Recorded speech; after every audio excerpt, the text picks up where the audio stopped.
पहले रौनी के सब कोई के जय श्री राम। मनीष कश्यप ने महाभारत का आगाज कर दिया है, लेकिन इस बार भी ऐसा लग रहा है कि महाभारत में जिस प्रकार से अभिमन्यु को घेर कर मार दिया गया था, ठीक वही कहानी अब दोहराई जाएगी। आपको बताते चले कि रैली रद्द होने के बाद जनसभा करने से भी रोक दिया गया, और ना सिर्फ जनसभा करने से रोका गया है, बल्कि मनीष कश्यप ने जन आशीर्वाद यात्रा निकाली थी, जिस आशीर्वाद यात्रा को भी अब रोक दिया गया है। और मनीष कश्यप ने सिस्टम पर करारा हमला किया है और सिस्टम पर सारी नाकामियों का आरोप लगाते हुए कह दिया कि उन्हें सिस्टम जन आशीर्वाद यात्रा भी करने नहीं दे रहा है, तंत्र उन्हें रोकने की तमाम कोशिशें कर रहा है। एक तरफ जहां मनीष कश्यप यानी कि एनडीए सरकार पर आरोप लगा रहे हैं, वहीं मनीष कश्यप के समर्थकों का कहना है कि ये सब तेजस्वी यादव के इशारों पर हो रहा है। तो आपको बताते चले कि इस पर हमने काफ़ी रिसर्च की, और रिसर्च के बाद कुछ ऐसी बातें सामने आई है और असल गुनहगार सामने आ गया है कि आखिर वो कौन व्यक्ति है जो कि मनीष कश्यप को जन आशीर्वाद यात्रा करने से रोक रहा है, जिसने रैली को रद्द करवा दिया। आखिर वो व्यक्ति कौन है और वो कितना पावरफुल है जो कि मनीष कश्यप के साथ ऐसा खुलेआम कर रहा है, लेकिन उसे कोई भी रोकने में नाकाम साबित हो रहा है। आखिर वो व्यक्ति कौन है, इस 3 से 5 मिनट की रिपोर्ट में हम तमाम बातें आपको बताने जा रहे हैं।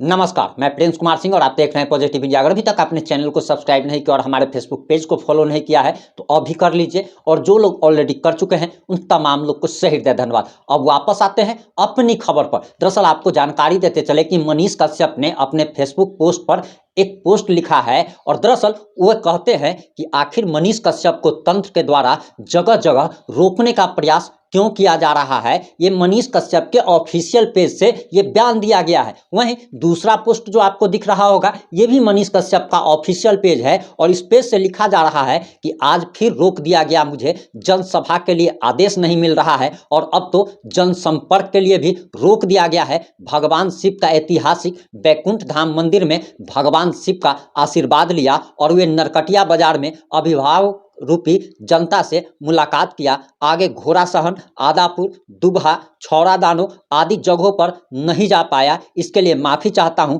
बहुत जल्द फिर आऊँगा। यानी कि मनीष कश्यप ने कहीं ना कहीं प्रशासन पर, शासन पर और तंत्र पर यानी कि सरकार पर एक कह सकते हैं एक बड़ा इल्जाम लगाया है, बड़ा आरोप लगाया है। वहीं मनीष कश्यप के समर्थक भड़के हुए हैं कि ये सब कुछ तेजस्वी यादव के इशारे पर हो रहा है। अब ये सवाल भी पूछा जा रहा है कि आखिर तेजस्वी यादव तो अब सरकार में है नहीं, तो फिर आखिर तेजस्वी यादव के इशारे पर कैसे हो रहा है। इस पर उनके समर्थकों का कहना है कि सरकार भले ही एनडीए की हो, लेकिन सिस्टम अभी भी तेजस्वी यादव का है। अब आपको बताते चले कि ये सारी गलत बातें हैं। ना तो एनडीए सरकार मनीष कश्यप को जनसभा करने से रोक रही है, ना तो तेजस्वी यादव रोक रहे हैं, और इन दोनों पर जो ये आरोप लग रहा है, और मनीष कश्यप द्वारा आरोप लगाया जाए या फिर उनके समर्थकों द्वारा आरोप लगाया जाए, ये एकदम कहीं ना कहीं सरासर गलत आरोप है। और आखिर मनीष कश्यप को रोक कौन रहा है, तो वो भी जानकारी हम आपको बताने जा रहे हैं कि जिन 2 लोगों पर यानी कि बिहार की एनडीए सरकार पर और तेजस्वी यादव पर जो आरोप लग रहा है, ये सरासर गलत है, और इसका आखिर जिम्मेदार कौन है जरा वो भी जान लीजिए। अब आपको बताते चले कि एक छोटे से छोटे व्यक्ति और एक बेवकूफ़ से बेवकूफ़ व्यक्ति को भी पता है कि पूरे भारत भर में आचार संहिता लागू हो गई है। चुनाव आयोग ने जैसे ही चुनाव की घोषणा की, इसके बाद आदर्श आचार संहिता लागू हो गई है, और ये ना सिर्फ राजनेताओं पर लगता है, राजनीतिक पार्टियों पर लगता है, बल्कि आम आदमी पर भी कई सारे प्रतिबंध लगाए जाते हैं। कई सारे नियम हैं जो कि आदर्श आचार संहिता का उल्लंघन करने पर आपको जेल हो सकती है। आप इस बात को आपको समझना पड़ेगा कि आदर्श आचार संहिता लागू होने के बाद एक आम आदमी यानी कि आप और हम भी कौन कौन से काम हम लोग को करने हैं और कौन कौन से काम हमको नहीं करने हैं, ये बात आपको समझनी पड़ेगी, वरना एक आम आदमी भी जेल जा सकता है। ये सिर्फ नेताओं के लिए नहीं है, ये राजनीतिक पार्टियों के लिए नहीं है, ये आम आदमी के लिए भी है। और सबसे पहले हम आपको बताएंगे कि मनीष कश्यप ने जो आरोप लगाया है कि उन्हें जनसभा करने नहीं दिया जा रहा है, जनसंपर्क अभियान नहीं चलाने दिया जा रहा है, तो आखिर इसका क्या कारण है। आपको बताते चले कि जब हमने आदर्श आचार संहिता के सारे नियमों को पढ़ा, तो उसमें आखिर जनसभा की अनुमति के लिए क्या क्या बनाए गए हैं, नियम क्या है, वो जरा जान लीजिए कि अगर आप कोई भी जनसभा करते हैं, चाहे वो राजनीतिक व्यक्ति हो या राजनीतिक पार्टी हो या कोई आम आदमी ही हो, अगर वो जनसभा करता है तो उसके लिए क्या नियम है वो सबसे पहले जान लीजिए। आचार संहिता लागू होने के बाद अगर किसी पार्टी, नेता, संगठन या आम लोगों को जनसभा कर किसी मुद्दे पर बात करनी होती है, जरा ध्यान से सुनिएगा, इसमें आचार संहिता लागू होने के बाद अगर किसी पार्टी, नेता, संगठन या फिर आम आदमी द्वारा किसी भी मुद्दे पर बात करनी होती है तो इसके लिए जिला निर्वाचन अधिकारी से पूर्व में अनुमति लेनी होती है। यानी कि जिला निर्वाचन पदाधिकारी से आपको अनुमति लेना होगा, परमिशन लेना होगा। वहीं सभी प्रत्याशियों को जनसभा में जुटने वाले लोगों की अनुमानित संख्या के आधार पर कुछ दिन पहले ही निर्वाचन आयोग के नुमाइंदे को पूरी जानकारी देनी होती है। अनुमति मिलने के बाद ही आप जनसभा कर सकते हैं और अनुमति अगर आपको प्रशासन अगर नहीं देता है तब आप नहीं कर सकते हैं। और अनुमति नहीं देने का बहुत सारा रीजन हो सकता है, बहुत सारे नियम हैं और उस नॉर्म्स को अगर आप फॉलो नहीं करते हैं तब आपको अनुमति किसी भी सूरत में नहीं दी जा सकती, चाहे आप इस देश के प्रधानमंत्री ही क्यों न हो। वहीं प्रधानमंत्री समेत दूसरे केंद्रीय मंत्रियों की जनसभाओं के लिए ये लगातार लोग सवाल पूछ रहे हैं कि आखिर मनीष कश्यप को नहीं मिल रही तो प्रधानमंत्री नरेंद्र मोदी फिर कैसे जनसभा कर रहे हैं, तो उसके लिए क्या नियम है वो भी जरा जान लीजिए कि प्रधानमंत्री समेत दूसरे केंद्रीय मंत्रियों की जनसभाओं के लिए क्षेत्र का पार्टी कार्यालय जिला निर्वाचन अधिकारी को पूरी जानकारी मुहैया कराता है। इसके बाद प्रशासन प्रोटोकॉल का पालन करते हुए तमाम व्यवस्थाओं को देखता है। यानी कि आपको पूर्व में सूचित करना होता है, आपको 7 दिन, 8 दिन, 10 दिन, 15 दिन पहले सूचित करना होता है।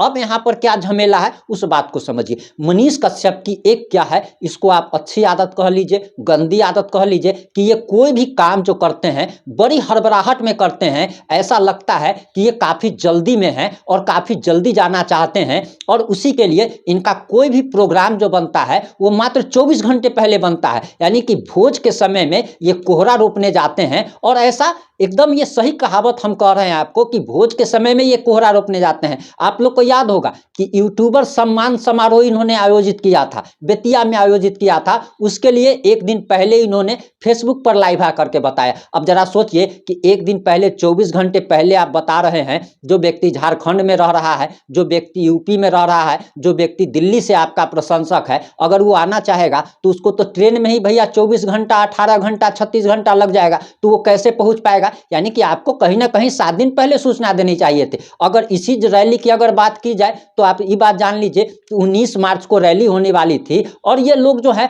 18 मार्च को फेसबुक पर लाइव आते हैं और तब सूचना देते हैं, यानी 24 घंटे पहले सूचना देते हैं। अब सोचिए किसी को कहीं पहले से जाना हो, कहीं से प्रोग्राम बना हो तो वो कैसे कर पाएगा। वहीं पर इनके बारे में कहा जा रहा है कि 16 मार्च को इन लोगों ने आवेदन दिया था और आवेदन उस समय परमिशन इन लोग को मिल गई थी, लेकिन इन लोगों ने पूरा नियम कानून पता नहीं लगाया था कि आपको सिर्फ और सिर्फ लिखित में ही नहीं देना पड़ता है बल्कि आपको ऑनलाइन भी आवेदन करना पड़ता है। यानी कि अनुमति जो लेनी होती है ये ऑफलाइन और ऑनलाइन भी लेनी होती है और मनीष कश्यप ने सिर्फ और सिर्फ ऑफलाइन अनुमति ली थी, ऑनलाइन अनुमति नहीं ली थी। यानी कि ऑनलाइन जो अप्लाई करना होता है वो ऑनलाइन अप्लाई इन्होंने नहीं किया था, इसी के कारण इनके रैली को रद्द कर दिया गया, परमिशन नहीं मिला। तो कहीं ना कहीं अपनी जो बात है, यानी कि अगर कोई भी काम अगर आपको करना हो तो पहले से किसी भी चीज का प्रोग्राम बनाया जाता है,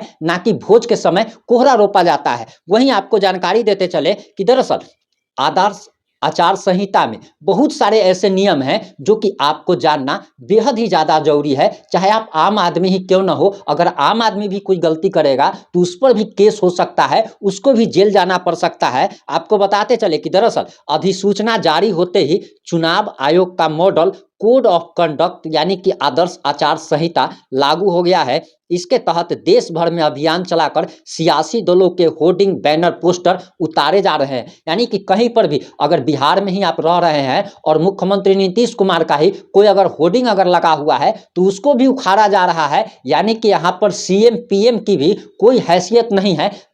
आदर्श आचार संहिता लागू हो जाता है, तब सीएम पीएम की भी वैसी हैसियत नहीं रह जाती, उनके होर्डिंग्स को भी फाड़कर बैनर को उतार लिया जाता है। वहीं राजनीतिक दल या नेता ही नहीं, अगर आम आदमी भी आचार संहिता का उल्लंघन करता है तो उसे भी जेल की हवा खानी पड़ सकती है। हालांकि आपका ये बेहद ही जानना जरूरी है कि इस दौरान सभी सरकारी कामकाज बंद नहीं होते हैं। अगर ये आप ये समझते हैं कि इस दौरान सभी सरकारी कामकाज बंद हो जाते हैं तो आप गलत है। इस दौरान सभी सरकारी कामकाज बंद नहीं होते हैं, बल्कि नियम जो है वो नियम क्या कहता है जरा वो जान लीजिए। आपकी जिंदगी से जुड़े हुए काम आचार संहिता लागू होने के बाद भी किस सूरत में बंद नहीं होंगे।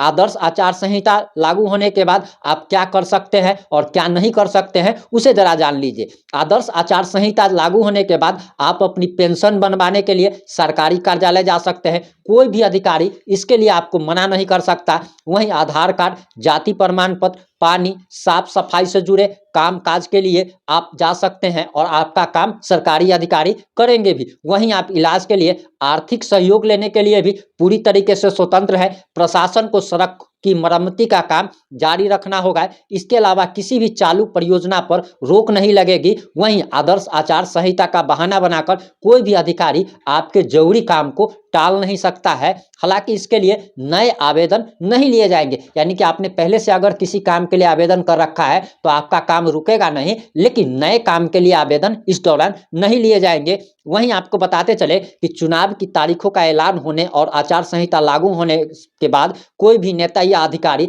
सार्वजनिक उद्घाटन या शिलान्यास नहीं कर सकता है। इसके साथ ही नए कामों की स्वीकृति भी नहीं दी जा सकती है। वहीं कोई भी आम आदमी ही या कोई भी व्यक्ति कहीं पे भी अगर 25-50 लोग अगर कहीं पे अगर जमा हो रहे हैं तो इसके लिए आपको ऑफलाइन और ऑनलाइन आपको परमिशन लेना होगा। ये नहीं है कि आप थाना में जाकर के परमिशन ले लीजिए, आप सिर्फ जिला निर्वाचन पदाधिकारी से परमिशन ले लीजिए और आप जनसभा करने के लिए स्वतंत्र हैं, बल्कि आपको जिला निर्वाचन पदाधिकारी से अनुमति लेने के साथ साथ ऑनलाइन भी आपको आवेदन करना पड़ेगा, रजिस्ट्रेशन कराना पड़ेगा। और ऑनलाइन जब आपको परमिशन मिलता है उसके बाद ही आप कहीं ना कहीं जनसभा कर सकते हैं या जनसंपर्क अभियान चला सकते हैं।